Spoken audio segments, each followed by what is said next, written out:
Dear viewers, Assalamu alaikum. Today I am making this video following the request from so many of my students who have got so many confusions about understanding the English letters, sounds, and phonetics. After watching this video, I think whatever the confusion you are having in your minds, all those confusions will get cleared. As you know that schools are closed nowadays because of COVID-19 pandemic, so I thought it better to make a video based on these sounds and pronunciation so that your learning can come uh, or your learning can get easier. Now, in order to make things easier and understandable, let me speak in Urdu, right? देखिए, English language जो है, English बोलना जो है, ये दो lines पे depend है। दो लाइन्स पे ये डिपेंड है। इसको आप एक सेटेलाइट साइंस मत ले लो, बहुत ही मुश्किल काम है, वो है, ये आपको समझ नहीं आएगा। उतना मसला नहीं है ये बहुत इजी है। बस आपको अंडरस्टैंड करनी है दो चीज़ें। इस वीडियो को आप पूरा देखिए। आप देखिए कि आपका ये जो ये साउंड्स के बारे में, लेटर्स के बारे में, फोनेटिक्स के बारे में जो आपका ये दायरा है, ये कितना खुल जाएगा। ठीक है, देखिए, दो लाइन्स पे डिपेंड है, ये दो चीज़ों पे डिपेंड है। ये इंग्लिश लैंग्वेज दो ट्रैक्स पे काम करती हैं, दो रूट्स पे काम करती हैं। एक रूट या एक लाइन है राइटिंग लाइन, दूसरा है speaking line. Writing line and speaking line. Writing line अलग लाइन है, स्पीकिंग लाइन अलग लाइन है। राइटिंग के लिए हम इस्तेमाल करते हैं 26 letters. For writing English we use 26 letters and for speaking English we use 44 sounds. आजकल हम बच्चों को घर में कहते हैं ABCD, पढ़ो ABCD। जितना ज़रूरी आप आजकल बच्चे को कहते हो कि ABCD सीखना है, लेटर्स सीखने हैं, अल्फ़ाबेट सीखने हैं, इन द सेम वे उनको ये भी सिखाना है कि साउंड्स 44 वो किस तरह याद करेंगे। इसी तरह उनको 44 साउंड्स भी याद करने हैं जिस तरह वो लेटर्स याद करते हैं, क्योंकि लेटर्स का एक राइटिंग पैटर्न बनता है, साउंड्स का एक स्पीकिंग पैटर्न बनता है। राइटिंग को स्पीकिंग से कोई वास्ता नहीं है, ना ही स्पीकिंग का वास्ता कोई राइटिंग के साथ है। राइटिंग के साथ आपको अलग 26 लेटर्स हैं और बोलने के लिए आपको अलग 44 साउंड्स हैं।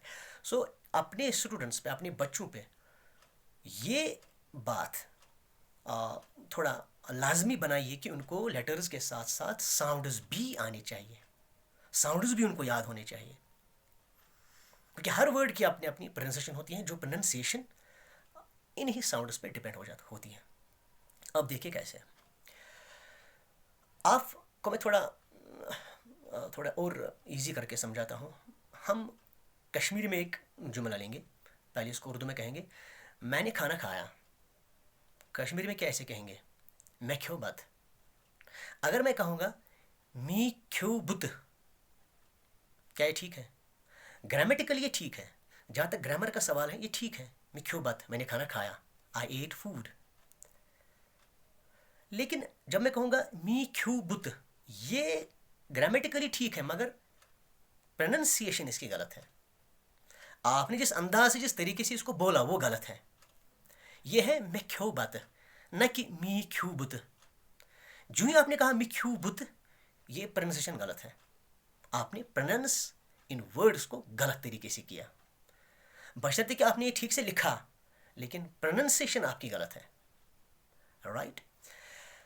अब एक वर्ड को किस तरह हम प्रोनाउंस करेंगे, इसका एक बाज़ाब्ता सिस्टम होता है। लेटर्स में एक वर्ड को लिखा जाता है और साउंड सिंबल्स में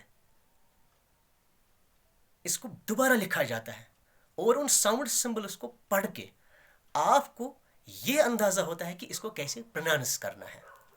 अब हम इसको थोड़ा, अब इसकी सर्जरी करेंगे हम। देखिए कैसे। क्लास में एक टीचर है, उसने बोर्ड पे लिखा CUT, दैट्स कट। एक लड़का उठा, अब सर ने कहा CUT ये कट है। एक स्टूडेंट उठा, उसने कहा सर ये CUT सुट है। दूसरा स्टूडेंट उठेगा, वो कहेगा सर ये CUT कुट है। तीसरा स्टूडेंट उठेगा, वो कहेगा सर ये CUT कट है। चौथा उठेगा, वो कहेगा CUT सूट है। आप इसको मार नहीं सकते हो। You can't punish them and whatever they are saying that's right, क्योंकि उनको पता नहीं है ये क्या है। इन्होंने उन उन लड़कों ने, उन स्टूडेंट्स ने पहली बार देखा होगा कि CUT क्या है, उनको पता नहीं है। अब आप कैसे क्लियर करोगे कि क्या है ये, सुट है, कूट है, काट है, कुट है, क्या है? यहाँ पे आपको साउंड्स इस्तेमाल करने हैं। अब आप जब बोर्ड पे लिखोगे CUT cut and CUT cut, आपको इसकी इंटरनेशनल फोनेटिक्स देखनी है। इंटरनेशनली इसको क्या कहते हैं, इंटरनेशनली इसकी प्रॉपर फोनेटिक्स क्या है, इंटरनेशनली इस वर्ड को किस तरह प्रोनाउंस करते हैं, राइट? देखो, आपको इंटरनेशनली कुछ साउंड्स मिले हैं, 44 साउंड्स। इन्हीं में से आपको 3 साउंड्स उठाने हैं। जैसे कि आपने CUT लिखा, अब ये कैसे क्लियर होगा कि ये क्या है, ये कुट है, क्या है, क्या है, क्या है?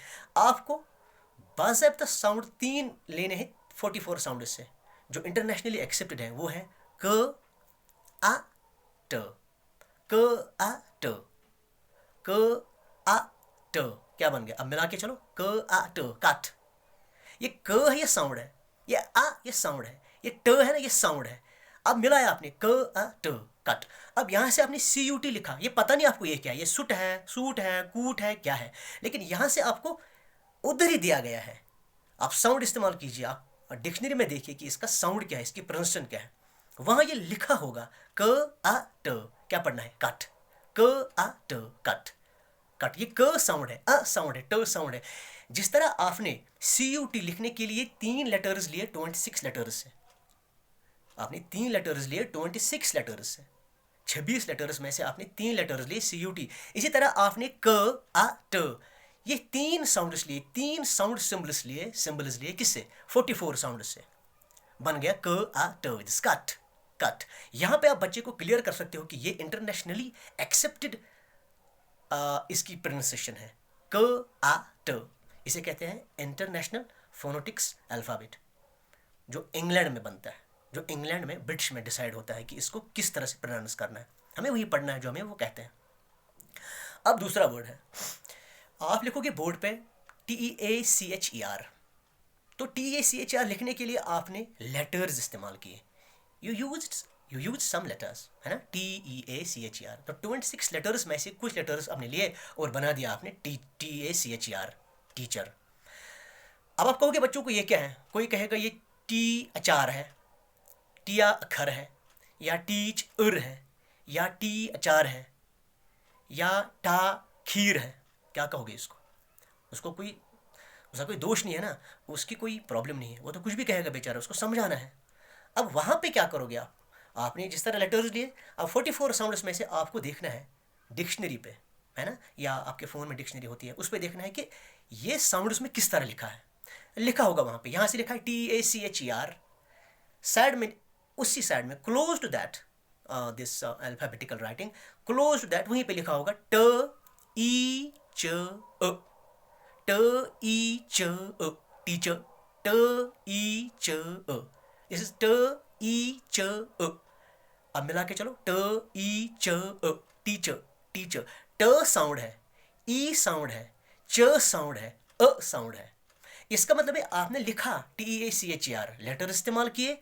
अब क्या इसको बोलना है, कहना क्या है, स्पीक क्या करना है, टीचर, उसके लिए आपने साउंड इस्तेमाल किए। इनको लिया आपने 26 लेटर से, इनको लिया आपने 44 साउंड से। ये 2 टेबल होते हैं, 2 टेबल। एक है लेटर्स का टेबल, दूसरा है साउंड्स का टेबल। एक स्टूडेंट को हमेशा कहना चाहिए आप लेटर्स भी याद करो, अल्फ़ाबेट्स भी याद करो और साउंड्स भी याद करो, क्योंकि आजकल के ज़माने में इंग्लिश में सब कुछ होता है। एक बच्चे को ज़रूरी ये बात दिमाग में होनी चाहिए कि if he speaks English, he should speak with good pronunciation. Whatever the words he speaks, he must know what to speak, what not to speak, and pronunciation must be correct and perfect, right? That's the thing. इस तरह आप कोई word लिखोगे, आप लिखोगे school, SCHOOL, लिखा board पे आपने। आप बच्चे को कहोगे ये स्कूल है, कोई कहेगा आपको सर ये सचूल है, SCHOL, सचूल। कोई कहेगा सकूल, कोई कहेगा सच ओल, वट एवर, क्योंकि कुछ भी कह सकता है बच्चा। अब आपके पास करेक्ट प्रोनाउंसिएशन कैसे आएगी, आपको डिक्शनरी में देखना है कि स्कूल निकालना आपको डिक्शनरी में, आपको देखना है कि इसकी प्रोनाउंसिएशन क्या है। वहाँ लिखा होगा स क ऊ ल, ये स क ऊ ल, ये 4 साउंड्स हैं, 44 साउंड्स में से हमने लिए हैं। स क ऊ ल, स्कूल, स्कूल, स्कूल। तो लिखा आपने SCHOL, लेटर्स में ऐसे लिया, लेकिन इसको पढ़ना है स्कूल, स क ऊ ल, स्कूल, स्कूल, है ना, स्कूल। इसी तरह हर एक वर्ड की अपनी अपनी प्रोनाउंसिएशन है। हम करते हैं इस्तेमाल THE, दा, हम बोलते हैं दा दा दा दा। बहुत सारे लोगों को पता होगा ये क्या है, बहुत सारे लोगों को पता नहीं होगा ये क्या है। ये दी भी है, द भी है, THE, ये दी भी है, द भी है। अब आपको पता नहीं कि ये दी कहाँ करना है इस्तेमाल और द कहाँ इस्तेमाल करना है, द कहाँ है और दी कहाँ है। ये सब क्लियर होता है आपको इसी प्रोनाउंसिएशन से। तो इस तरीके से आपको इसी तरह इन साउंड्स को याद करना है जिस तरह आप लेटर्स को इस्तेमाल करते हो।